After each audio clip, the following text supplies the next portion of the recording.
Shalom, Bapak Ibu yang dikasihi oleh Tuhan. Bagaimana Bapak Ibu pada saat ini?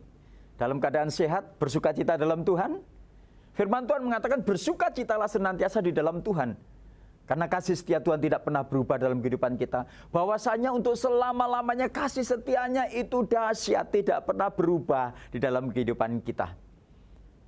Kita bertemu kembali dalam program Kabar Baik pada saat ini. Dan saya ingin menyampaikan firman Tuhan kepada kita semuanya, karena firman Tuhan itu merupakan pelita bagi kaki kita dan merupakan penuntun kehidupan yang sangat luar biasa, sehingga kita harus bersemangat untuk mendengarkan firman Tuhan. Namun sebelumnya mari kita akan berdoa bersama-sama. Kiranya Roh Kudus akan menolong kita semuanya untuk kita mengerti firman Tuhan dengan baik. Kita akan berdoa bersama-sama. Bapa dalam surga, pada saat ini kami mengucap syukur karena kasih setiamu dahsyat atas kami. Kami boleh hidup dalam kasih-Mu. Kami boleh hidup dalam rencana-Mu yang besar. Oleh sebab itu pada saat ini kami mengucap syukur. Bapa, hidup kami memerlukan firman-Mu. Hidup kami memerlukan Engkau. Dan pada saat ini kami menyatakan kerinduan kami kepadamu. Mari Roh Kudus, Engkau akan menerangi hati kami. Engkau akan menerangi kehidupan kami, sehingga kami boleh mengerti, memahami akan firman-Mu. Sehingga firman-Mu Tuhan akan bertumbuh dalam kehidupan kami dan menuntun kehidupan kami di dalam keberhasilan. Terima kasih Tuhan, kami sambut firman-Mu di dalam nama Yesus. Haleluya, amin. Bapak Ibu yang dikasihi oleh Tuhan, pernahkah Bapak Ibu mendengar satu kata, yaitu gantung? Istilah gantung ini kalau kita hubungkan dengan profesi, itu akan mengandung makna yang berbeda. Contohnya, kalau Bapak Ibu mendengar istilah gantung raket bagi seorang petenis, maka atlet itu dia akan mengakhiri profesinya sebagai pemain tenis profesional. Mungkin karena faktor usia, mungkin karena kesehatan, mungkin karena faktor yang lainnya, sehingga dia menyatakan gantung raket, yang artinya akan mengakhiri profesinya. Mungkin juga Bapak Ibu mendengar istilah gantung sepatu bagi pemain sepak bola. Kalau seorang pemain sepak bola profesional menyatakan gantung sepatu, maka dia akan mengakhiri profesinya sebagai pemain sepak bola profesional. Mungkin juga karena faktor usia, mungkin karena kakinya mengalami cedera dan sebagainya, sehingga dia menyatakan diri bahwa dia gantung sepatu. Sesudah menyatakan itu, dia sudah tidak ada harapan lagi untuk berkarir dengan profesinya, karena tidak ada harapan lagi untuk melanjutkan profesinya. Mungkin juga bagi seorang pemain bulu tangkis, dia menyatakan gantung raket. Dia juga akan mengakhiri profesinya sebagai pemain bulu tangkis profesional. Mungkin dia juga seorang petinju yang akan mengakhiri profesinya, dan lain sebagainya. Bapak Ibu yang dikasihi oleh Tuhan, itu kata gantung kalau dihubungkan dengan profesi. Tetapi berbeda lagi, kata gantung itu kalau dihubungkan dengan kehidupan.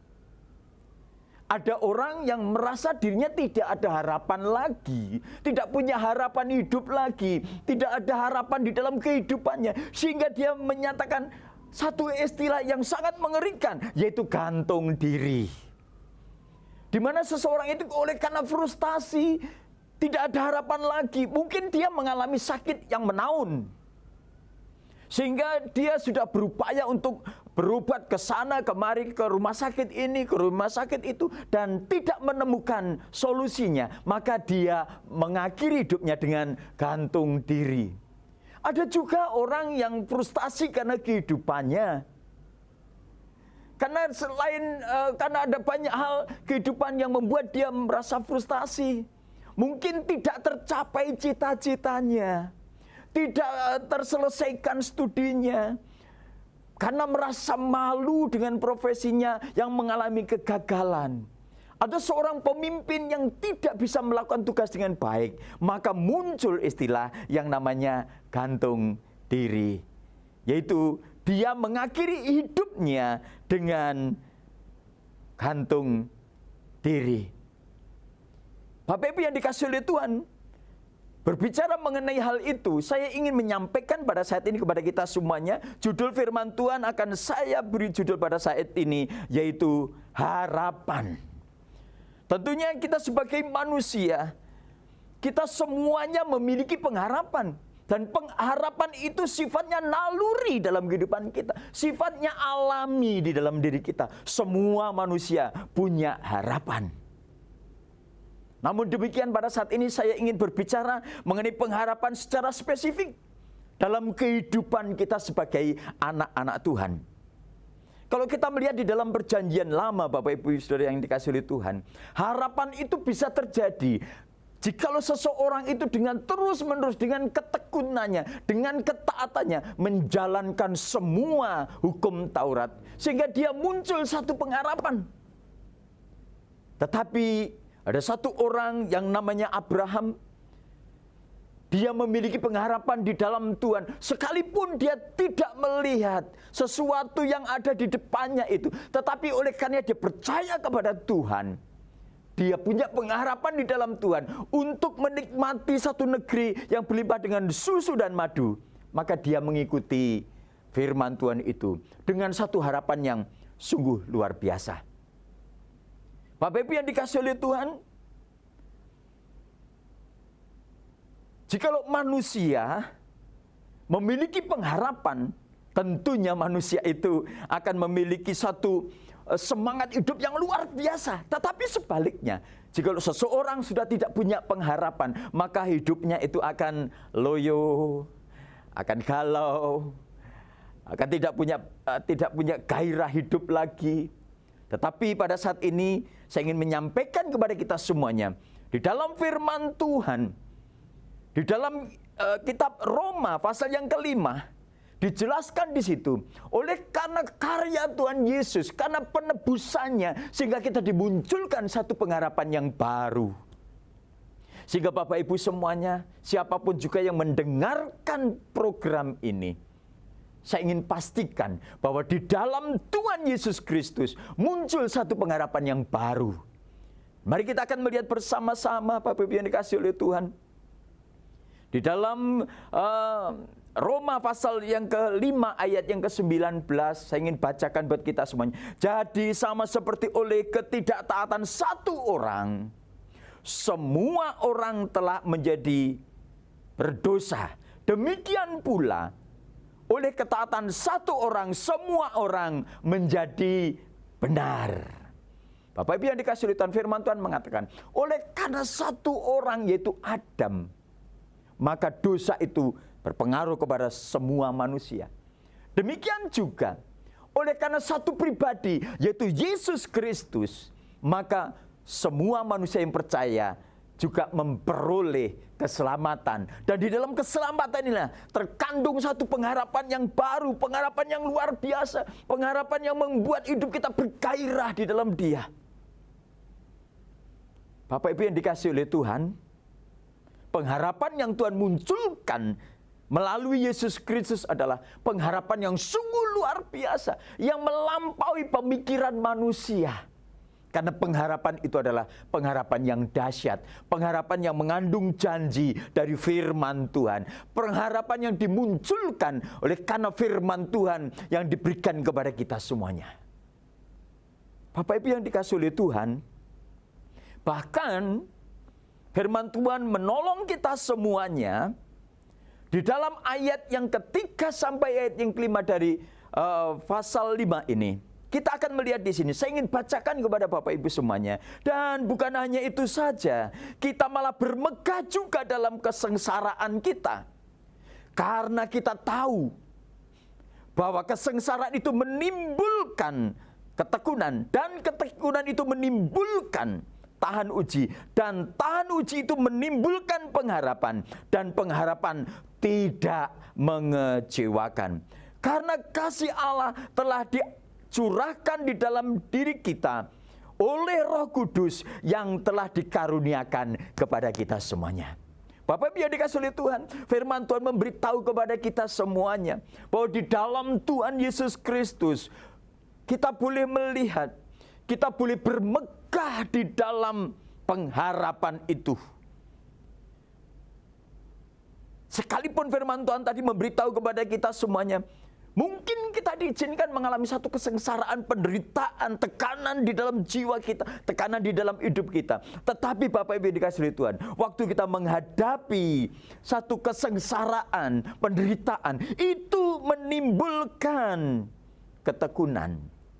Dan ketekunan menimbulkan tahan uji. Dan tahan uji menimbulkan pengharapan. Dan kita tahu pengharapan di dalam Tuhan tidak pernah mengecewakan.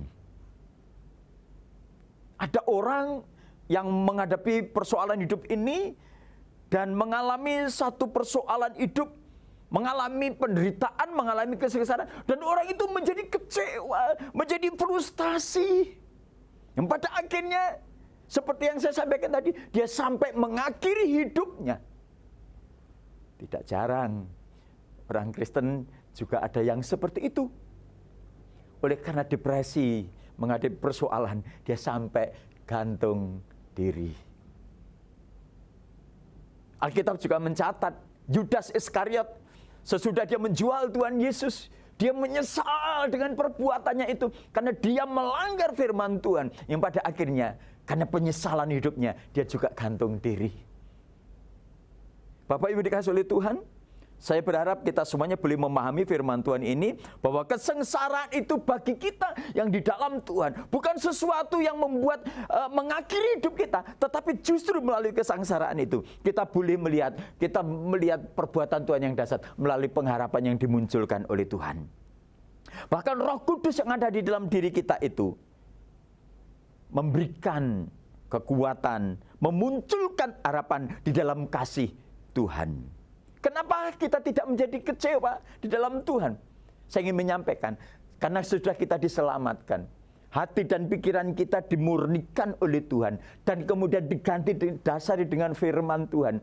Maka yang muncul adalah kebenaran firman Tuhan. Sehingga waktu kita meresponi segala sesuatu, kita tidak salah dan kita tidak menjadi kecewa.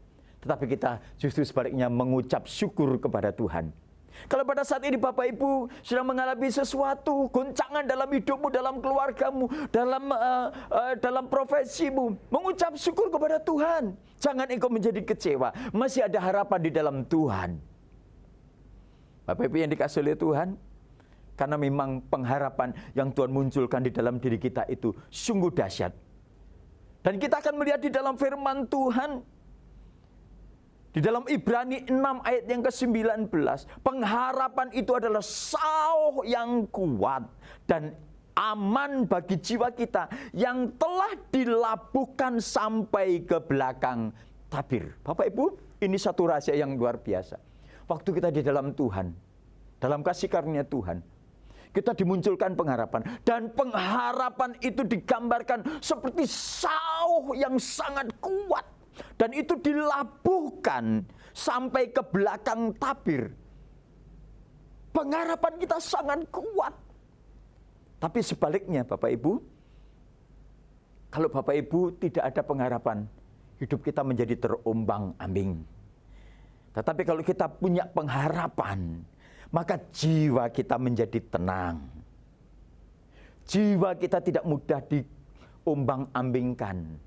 Segala sesuatu boleh datang, tetapi jiwa kita menjadi tenang karena kita punya pengharapan di dalam Tuhan. Kenapa kita tidak menjadi kecewa? Karena kita sudah berada di dalam kebenaran dan pikiran kita sudah dipenuhi dengan kebenaran. Hidup kita sudah dipenuhi dengan kebenaran. Sehingga kehidupan kita bergerak, kita meresponi segala sesuatu, kita melakukan segala sesuatu didasarkan kebenaran. Kita tidak kecewa karena kita juga memiliki satu kekuatan di dalam diri kita yang ditopang dengan Roh Allah. Oleh sebab itu pada saat ini, mari Bapak Ibu semuanya, pada saat ini Bapak Ibu kehilangan pengharapan, datang kepada Tuhan Yesus. Saya ingin menyampaikan ada 3 pilar yang Bapak Ibu tidak boleh kehilangan itu, yaitu iman, pengharapan, dan kasih. Ini pilar kehidupan bagi anak-anak Tuhan. Ini tidak boleh hilang. dari kehidupan kita. Iman, pengharapan, dan kasih ini tidak boleh hilang dalam diri kita. Pada saat ini saya berdoa Bapak Ibu semuanya akan hidup di dalam pengharapan di dalam Tuhan. Puji Tuhan. Mari kita akan berdoa untuk firman Tuhan pada saat ini. Bapa dalam surga, kami mengucap syukur karena firman-Mu selalu datang kepada kami, memberi kekuatan yang baru atas hidup kami. Hamba berdoa pada saat ini bagi saudara-saudara kami yang pada saat ini mengalami persoalan-persoalan hidup, mengalami kesulitan-kesulitan hidup, mengalami permasalahan, mengalami pergumulan, sehingga merasa dirinya tidak mampu. Hamba berdoa pada saat ini, munculkan harapan yang baru Tuhan. Karena anak-anak-Mu Tuhan, sudah Engkau beri kebenaran dalam hidupnya. Kami berdoa, ini Roh Allah yang ada di dalam diri kami akan membangkitkan hidup kami, sehingga kami tetap hidup dalam kebenaran-Mu dan bersukacita dalam Engkau. Terima kasih Tuhan, di dalam nama Yesus kami berdoa pada saat ini. Haleluya, amin.